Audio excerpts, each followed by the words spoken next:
బెండకాయ జిగురు లేకుండా పొడి పొడిగా రావాలంటే డీప్ ఫ్రై అయినా చేయాలి, లేదా ఎక్కువ ఆయిల్ అయినా వేయాలి. అలా కాకుండా నేను చాలా తక్కువ నూనెతో ఎలా వండానో చూడండి. ముందుగా బెండకాయలను శుభ్రంగా ఉప్పు నీటిలో కడిగి తడిగుడ్డతో కానీ పొడిగుడ్డతో కానీ శుభ్రంగా తుడిచి కట్ చేసుకుని పక్కన పెట్టుకోవాలి. దీంట్లో అయితే కనుక మనము టమాటా అయితే చిన్న సైజు టమాటా ఒకటి కట్ చేసుకొని పక్కన పెట్టుకోవాలి.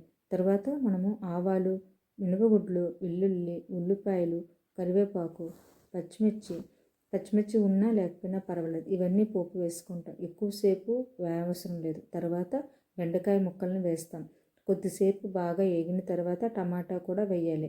వేసి ఈ రెండు బాగా వేగేటప్పుడు టమాటా స్మాష్గా మెత్తగా అవుతుంది. తరువాత దించే ముందు ఉప్పు, కారం, మసాలా గుండ వేస్తే వేసుకోవచ్చండి, లేకపోతే అవసరం లేదు. మసాలా గుండ చాలా వరకు వేయ అవసరం లేదు.